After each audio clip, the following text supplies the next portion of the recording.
Ladies and gentlemen, the play is the thing. With your host, Judy Sleed. Special guest, Liz Joyce, the founder and director of Goat on a Boat Public Theater. Now here's Judy. Right you are, Lee. That's me. I'm Judy, and I'm here with Liz. Where's Punch? And she's a beautiful lady just by looking at her physically, but she's just so talented. I can't get over all the things she's been doing. She's been carving puppets, writing songs. Hello, Liz. Hi, Judy. It's nice to be here. And I'm just wondering about this puppet theater you have. How long do you have it? Goat on a Boat Puppet Theater in Sag Harbor we just celebrated our 10th birthday last June, so we're in our 11th year. And it's a not-for-profit puppet theater. And we are one of only 50 in the country. So they're small pockets of puppets all over the country, but there aren't a lot of them. So it's kind of a special and unique thing. So do you do this all by yourself? Before I opened the theater, I had a one-woman touring company of puppet shows, and I toured up and down the East Coast and then moved to New York City. And I have done some collaborative shows, some with musical accompaniment. My last show that I built was with a dear friend, Abigail Levin, and we co-created the show called Puppets of the High Seas. And it's a very interesting show. It's actually kind of set in Long Island, and you see great blue heron and harbor seals and osprey, and it's kind of an environmental show. And I started out with the complete idea, kind of broken down where I wanted it to go, and then Abigail came in and helped writing the script and helped writing some of the songs, and she performs in it. So it's quite a luxury to have an additional performer on board. So she's still with you? Yes. Okay, because you said we, so that's why yes. I asked that. Well, she works on this one show, and I have a couple of shows where I work with an additional performer. As for the theater, we have different people that help with graphics and web design and running the box office and doing things like that. And doing the seating in the theater, yes. Giving out tickets. Yes. Well, this is fascinating, but before I ask any more questions, I would like myself and everybody who's viewing get a feel of it. I see that beautiful little theater over there. So could you just show us what do you do there in the theater? Well, I'll introduce you to the mascot. Yes, Our mascot. This is something you have to see. You won't believe it. This beautiful, beautiful creature that is hand-carved. What's his name? I'm Billy Jack. I'm a goat on a boat. Meh. Oh, wonderful. Well, my name is Judy. You can't shake my hand, can you? Well, no, but you could touch my nose. All the kids do. Okay, I'm going to touch your nose. Oh, ooh. You're a cutie pie. Oh, thank you. And I love your tail. Oh, yes, I'm very happy. I'm wagging my tail today. And you are in a boat. I mean, that's why it's called Goat on a Boat. Yes. And do you ever drown?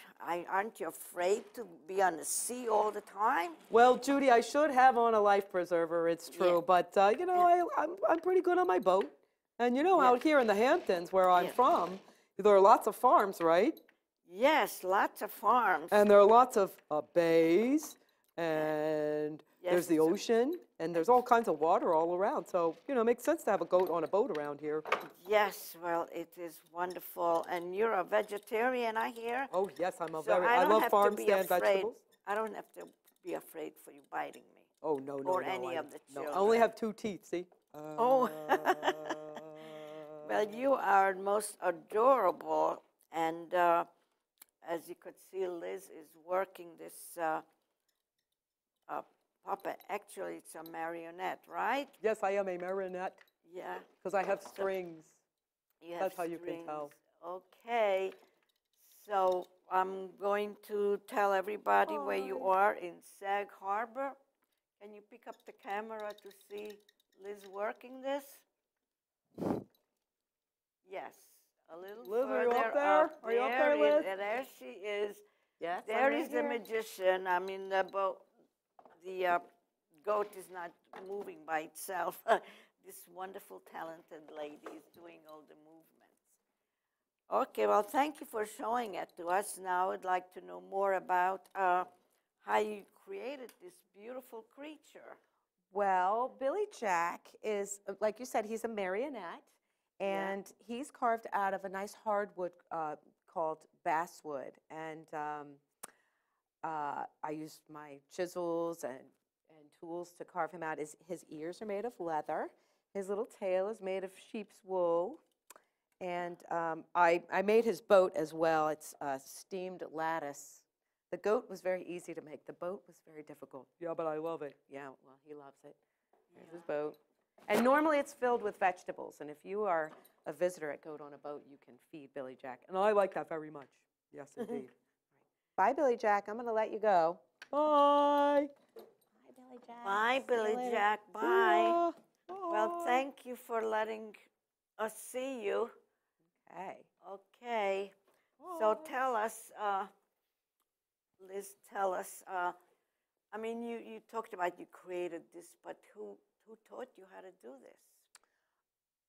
Well, carving, I learned, we happened to have a wood store where I was living in Virginia, and I went down there, and I knew I wanted to carve wood, and they kind of gave me a block, and I started chipping away at it, and it's a very meditative, beautiful process.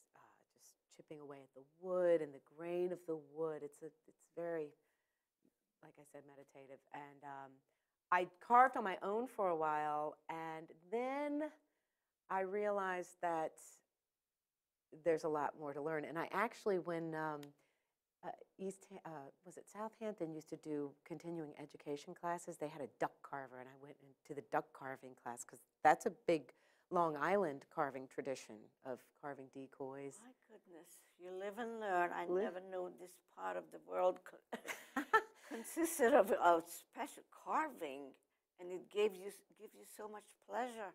It does. And then after that, I found a course in Prague, in the Czech Republic, and I went and studied with Mirek Treshner, who's now a dear friend of mine, and I studied with him for 2 weeks, and we had people from all over the world. Some were puppeteers, and some were people who had never carved a puppet and just wanted to learn. So you had varying degrees of people and their experience.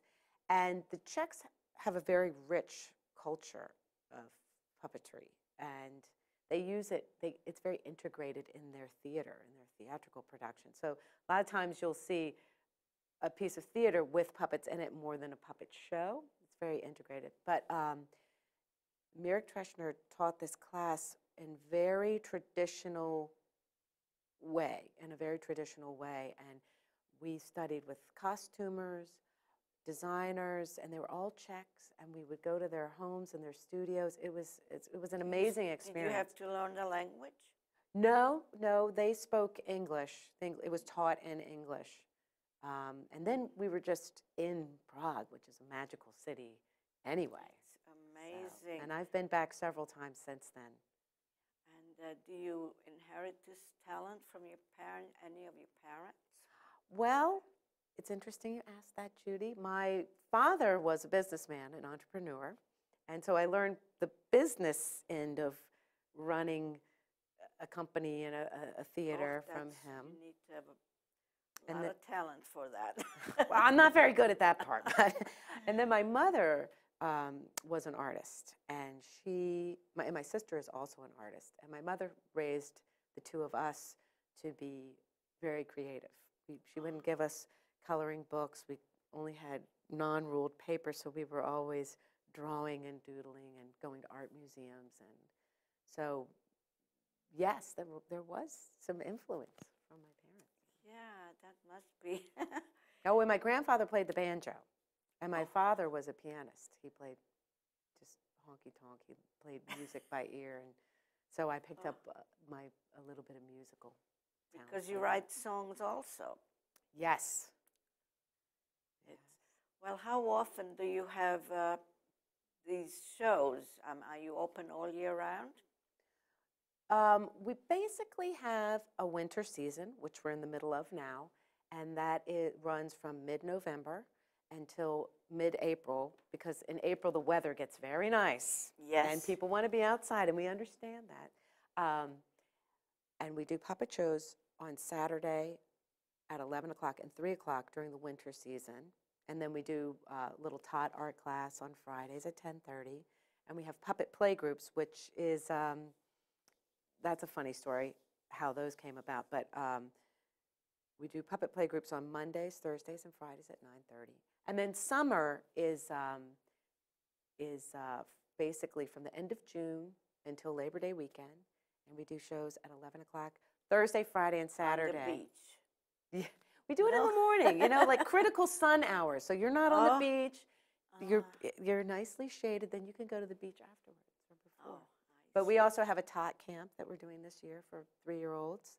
And we have puppet play groups and art classes. Oh, I'm sure the children love this. We have a good time. This is something they don't see all the time. You can't see it on television, and you can't see it anywhere else. It is just very different and wonderful. I think so. I think it's a different experience seeing these characters come to life, and the puppets can hear the audience, and they're very aware of that. And I'm very inclusive of my young audience. It keeps them engaged. It keeps them present, and they're very attuned to that. They're very much a part of the live experience.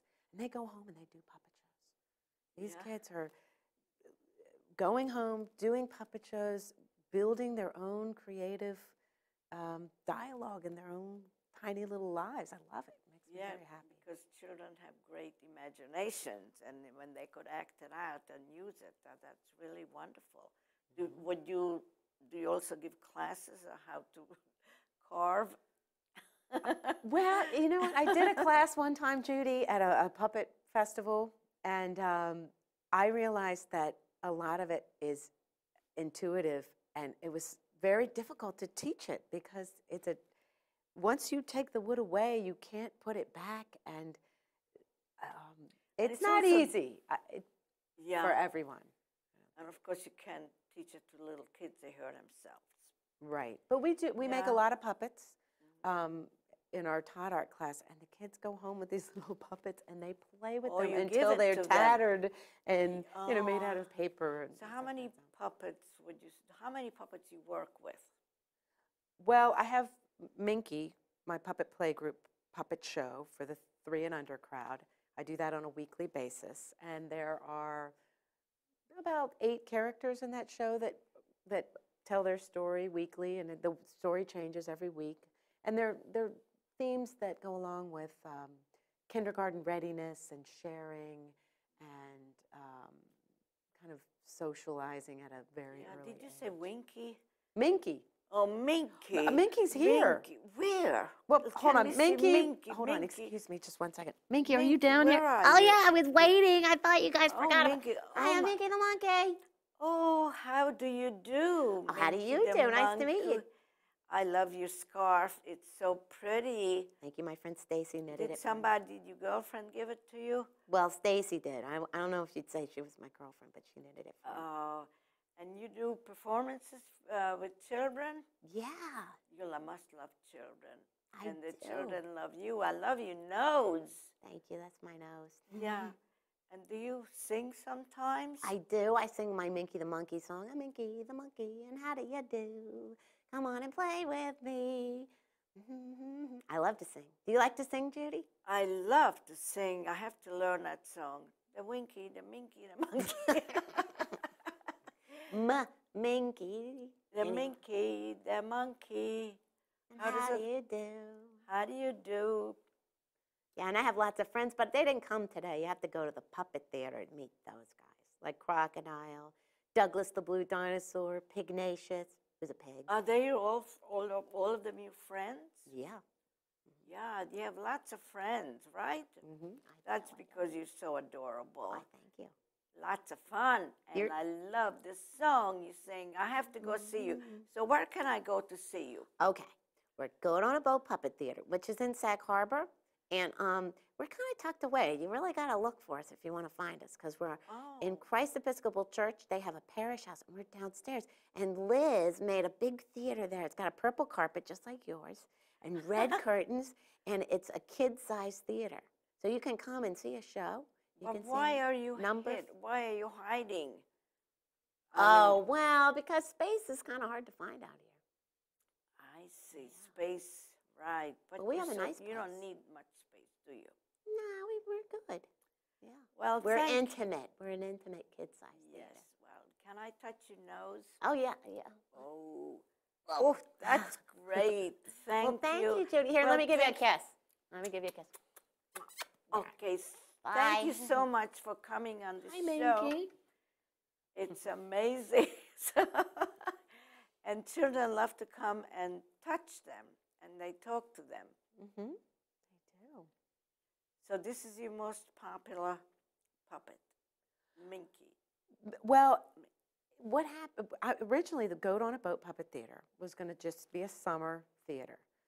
And at the end of the first summer, a mom came up to me and said, Liz, we're coming. We're coming on Mondays. We're coming at 10 o'clock. We're bringing our 2-year-olds, and we want you to do something. I said, what am I going to do? I don't know what to do with 2-year-olds. She said, just do what you do, and we'll be there. So by trial and error, I figured out what could entice the little guys, and we started singing songs. And I've been doing it for a while now, and over the years, I've made up new songs and games, and then we see the puppet show, and there are little songs in that that accompany the show, and there's always a bubble machine, so lots of bubbles fill the room at the end of the show. And there are lots of sound effects because I realized that's how you keep them entertained. But the interesting thing, Judy, is that the kids that come to playgroup learn theater manners. They learn how to watch theater. They're very young, but if you teach them how to sit there and look up and expect, they are amazing. And they come later in years and they'll sit right front and center and they're ready to watch a show, which I think is very sweet. They learn to concentrate to watch It's the different. show. It's a different. Yeah. It's a different part of the brain that gets activated when Yes, you have to fill in great. the blanks, whereas television kind of spoon feeds all the special. I asked you before about television, and you said you don't have any. Well, I don't own a television. Yeah, well, that's amazing. So, It's kind of strange, right? well, it is, because I thought when you said that you don't have television, I thought maybe you have some children at home, you don't want them to watch television, because I knew a parent like that who didn't want the child to take up so much time sitting in front of the tube. And but do you have any idea what goes on television? Well, I try to keep up.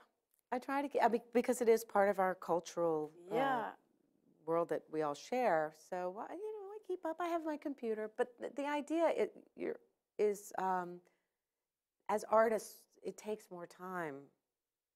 Takes away from It takes away from creating the things. creative time. Yes. Yes. I understand. But if I'm around a television, Then you watch you it. can't help but watch it. Right. So what are you working on now? What am I working on now? I am working on, well, actually, I'm renovating some of my shows because I've been doing this for about 20 years now. And none of the shows that I made in the beginning, I'm not still doing any of those, but they get a lot of wear and tear touring and being on the road. And so I'm renovating some shows. And I am also working on getting Minky and his friends to do some playgroups in the city. So many of the city folks. When you say renovating, you're renovating the characters, not the stories. Renovating just repairing, and that's been my goal. Usually I try to build a show every year.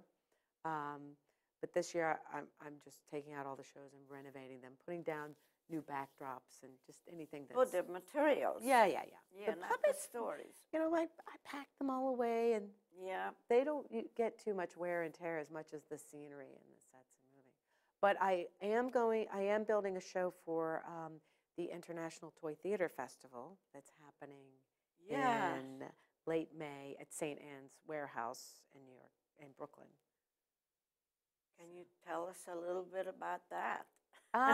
Well, it was created by the Great Small Works Theater Group, and they're actually, I don't know if you know Bread and Puppet, but Bread and Puppet is known for giant street performances in street theater, some in political protest. I guess they started in protest of the Vietnam War way back when, and Great Small Works moved to the city, and they had to make their shows smaller. So they kind of revived this Victorian era pastime of toy theater. So the idea was flat puppets, a small stage with a proscenium, and it was amazing what you can do with that. They actually, during Victorian times, someone would go to the popular plays at the time and sketch the costumes and the sets, and then they would print it out so you could do your own version in your theater. It's a whole new different world, the puppet world. The puppet world. It's a small world for the most part. It's a small world. Yeah, and you happen to catch that phrase that this is a non-for-profit theater. Mm-hmm. What does that mean? Well, it means that we're a community theater, that we're tax exempt, and we can apply for grant money, and we give back to the community, and we have a board that helps make the decisions. So it's not, if it were my business, I would own it and run it, but with the not-for-profit, we have a board, and it's a community organization. And speaking of grants, we just received a grant from the Huntington Arts Council. I'm part familiar with that. Yes, part of a New York State grant. I was awarded the grant from Fred Thiel, love him. And it is for a series of puppet shows with Head Start on the East End. There are 4 Head Start centers on the East End, and we're doing an evening family series, and we're doing a bilingual show. So we have English and Spanish? English and Spanish, and we're going to do the Great Puppetry. So I'm working with a translator. So there is no admission? Or yes, there's no admission, and we're making puppets. Wow. Hi, kids, everybody. There's no admission. You have to go. You have to go. It's mostly for the families of the Head Start centers, but if someone came and they were not in the center, I think you could come see the show and make a puppet too. It is amazing. Well, this is a really, I mean, for me, it's a new world. I never heard of this part. You should stop by and see a puppet show. I have to see that, yes. And like as I told you, I had this, I've seen your advertisement someplace. I had it among my cards and notes. And I wanted to call you for such a long time, and I'm just so happy I did, because this is a really good thing what you're doing, and you are amazingly talented. Thank you. You carve your own puppets. You think up your own story. You write songs, and you're always coming up with new ideas. Great. With your friend, she's also working on something. I forget what. Oh, Abigail. Abigail. How could I forget? Well, that we'll keep doing the show. We'll do it. We'll keep working on that. Performing that show. Yes, it's funny because when I went to art school and got my certification to teach art, and I kind of stumbled upon this profession. It wasn't something that I set out to do. And I guess traditionally you study with a master. You have a apprenticeship. There are a few puppet programs throughout the country, but I studied with a puppet master along the way, and have built upon the skills. But in the beginning, I had all these interests across the board, and they scattered me in different directions because I like the music, I like the writing, I like the art, the teaching, everything. But being a puppeteer brings all of the interests into one art form. And how long is a show once you start? When it's finished, when I perform it? Or yeah, like when people come into the theater, they sit down, and when you start the show, how long is it? Oh, well, at the theater, they come in, they play, and get a little popcorn. Oh, there's no set time? Social. No. We start at 11, but, it's very social. And then we start at 11, and most of the shows are a half an hour to 45 minutes. And so they sit for a half an hour, and then they go out and they mingle feed with the the goat on a puppets. boat. Yes, that's mingle right. with the puppets. Well, it's very nice. I mean, it's such an informal space. People hang out And go then have you lunch said that afterwards. in the boat you have some fruits and vegetables. Mm-hmm. And where do you get those? Well, they're just pretend plastic ones. Oh, I thought you said you get it from local farmers. Well, Billy Jack, that's what he prefers, of course. Oh, yes. But when we did a show, I did a show with a friend of mine called, her name is Juliana Nash. She's a singer-songwriter. And we did a musical show called Vegetables Destiny. And it's all about a plate full of vegetables that might not get eaten. And we show the life in the garden and everything. All Well, Liz, you are a most wonderful guest and most wonderful person. Thank you so much for coming. And I'm going to have to come and see your wonderful theater. And do I have to be invited, or do I just walk in? Come on out. Just come on over. Come on over. Love to have you. And thanks for having me on the show, Judy. And I want to thank all my underwriters and, of course, Lupita for doing my hair. She said, you can't go on the show and talk about, give me credit unless you come and do your hair. So it's been a lot of fun, and I learned a lot.